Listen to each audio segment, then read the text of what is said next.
और इस वक्त एक बड़ी खबर जो मिल रही है वो आपको बता दें, पाकिस्तान के पूर्व राष्ट्रपति परवेज मुशर्रफ का निधन हो गया है। दुबई में इलाज के दौरान परवेज मुशर्रफ का निधन हुआ है। पाकिस्तानी मीडिया के हवाले से ये खबर मिल रही है।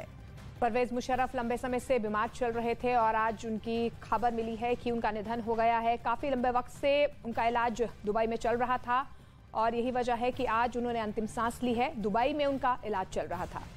और देखिए, जानकारी ये मिलती रही है उनकी सेहत के बारे में। दिल समेत कई गंभीर बीमारियां उन्हें थी और एक वक्त ऐसा भी आया जब उनका इलाज करना भी संभव नहीं था। इसीलिए उनके ही ट्विटर हैंडल से ये जानकारी दी गई थी कि अब वो वेंटिलेटर पर भी नहीं है, क्योंकि कुछ समय तक उन्हें वेंटिलेटर पर रखा गया, लेकिन फिर उनका रिकवर कर पाना बहुत मुश्किल था। और आज एक खबर इस वक्त मिल रही है कि लंबे समय से जो बीमार चल रहे थे परवेज मुशर्रफ, अब उनका निधन हो गया है।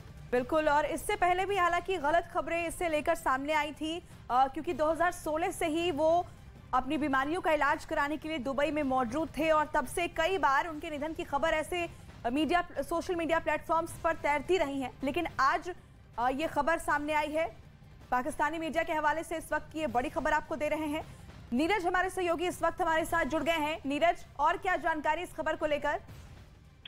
देखिए, अब तो वो हमारे बीच नहीं रहे हैं, लेकिन भारत और पाकिस्तान के रिश्तों की अगर बात करें तो उसमें परवेज मुशर्रफ का जिक्र आज अब जब वो हमारे बीच नहीं है, उनके निधन की खबर आ चुकी है। फैमिली की तरफ से, फैमिली के सूत्रों से जो भी खबरें मिली हैं या डिप्लोमेटिक सोर्सेस से जो खबरें आई हैं दुबई से, वो अब हमारे बीच नहीं है। लेकिन सबसे अहम बात यह कि भारत और पाकिस्तान के रिश्तों के बीच में जो परवेज मुशर्रफ की भूमिका रही है, वो अपने आप में कई मायनों में बहुत क्रिटिकल रही है। आपको याद होगा, करगिल के पीछे उनका हाथ माना जाता है। कि नवाज शरीफ सरकार को पता भी नहीं था और उनकी गैर जानकारी के बिना करगिल को अंजाम दिया था। लेकिन उसके बाद जब वो प्रेसिडेंट बने तो आगरा समिट में कश्मीर के मसले पर एक डील होते होते रह गया था, आपको याद होगा।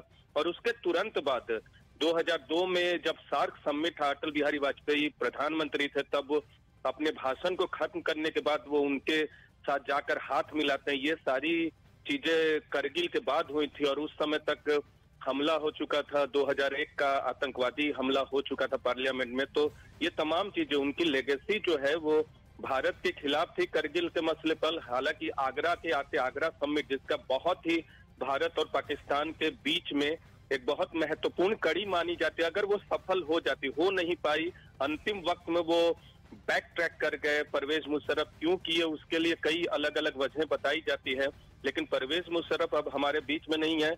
करगिल के लिए अगर भारत पाकिस्तान रिश्तों की बात करें, उन्हें तो डिक्टेटर के तौर पे भी जाना जाता था। नवाज शरीफ की सरकार को बेदखल किया था, उसके बाद 2001 में आधिकारिक तौर पे राष्ट्रपति बने थे। लेकिन भारत पाकिस्तान के रिश्तों के संदर्भ में अगर देखें तो एक तरफ उनके करगिल भी है और दूसरी तरफ आगरा समिट अगर सफल हो जाता तो एक बहुत बड़ी भूमिका निभा कर जाते।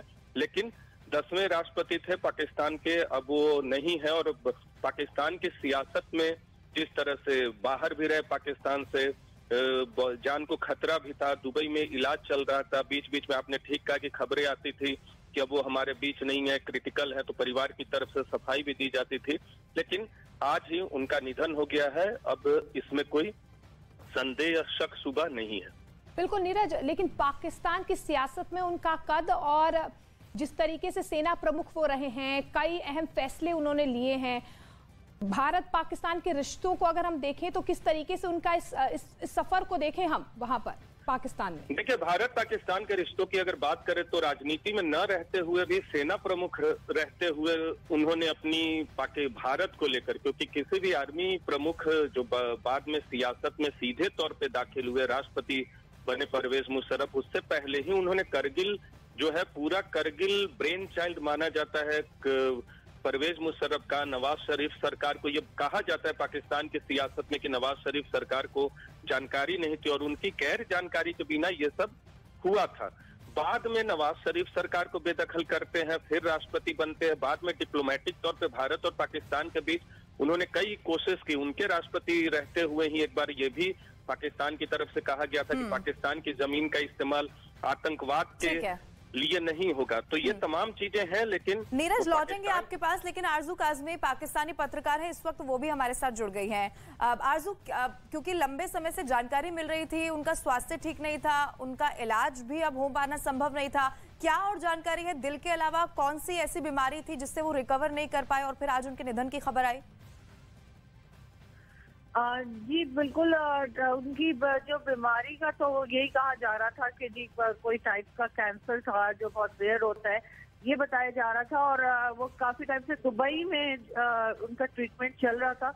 और आज सुबह को उनकी फैमिली ने अनाउंस किया है कि जी वो सरवाइव नहीं कर पाए हैं। मगर यहाँ पर जो है वो जाहिर है कि पाकिस्तान में हर तरह का रिएक्शन है और उनको लेकर, क्योंकि वो डिक्टेटर भी रहे हैं और उस डिक्टेटरशिप की वजह से जो है वो काफी उनके ऊपर क्रिटिसिज्म भी रहा है। तो एक मिला जुला सा एक रिएक्शन आ रहा है पाकिस्तान की तरफ से। आरजू, जिस तरीके से सेना प्रमुख के तौर पर परवेज मुशर्रफ एक वक्त पर पाकिस्तान में सबसे मजबूत शख्सियत बनकर उभरे थे, ऐसे में हम आपसे ही समझना चाहेंगे कि पाकिस्तान की सियासत में उनका कद क्या रहा है, उनका सफर कैसा रहा है? लेकिन शुरू में तो जाहिर है कि अभी इस वक्त यही बात की जाती है कि उन्होंने गलत किया था। कोई भी अगर डिक्टेटर जो है वो एक सिविलियन गवर्नमेंट को हटाते हैं तो उसको नेगेटिव तौर पे ही देखा जाता है। लेकिन परवेज मुशर्रफ के ने भी यही किया था। नवाज शरीफ को हटाकर वो आए थे। उनके शुरू के जो 3 या 4 साल थे वो तो अच्छे ही गिने जाते हैं, क्योंकि उन्होंने बहुत से ऐसे काम किए थे जो पाकिस्तान के लिए बेहतर थे। डॉलर रेट भी कंट्रोल था और हर तरह की चीज थी। लेकिन उसके बाद के जो उनका टाइम था 3 साल के बाद, उसको काफी क्रिटिसाइज किया जाता है और यही समझा जाता है कि वो ठीक नहीं थे और उनको हट जाना चाहिए था। बिल्कुल आरज़ू, तो कई ऐसे फैसले थे जिनकी वजह से उन्हें क्रिटिसिज्म भी झेलना पड़ा। लेकिन इस वक्त की बड़ी खबर यह है कि दुबई में फिलहाल परवेज मुशर्रफ का निधन हुआ, जो उनका इलाज वहां चल रहा था।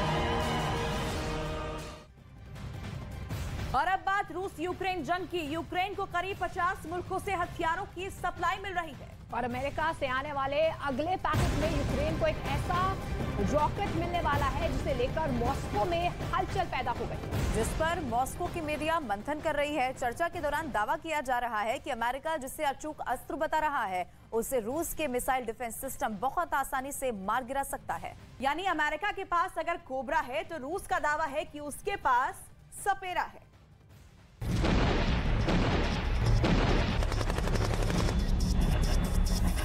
न्यूज़ 18 इंडिया की web series FIR number 208 streaming now.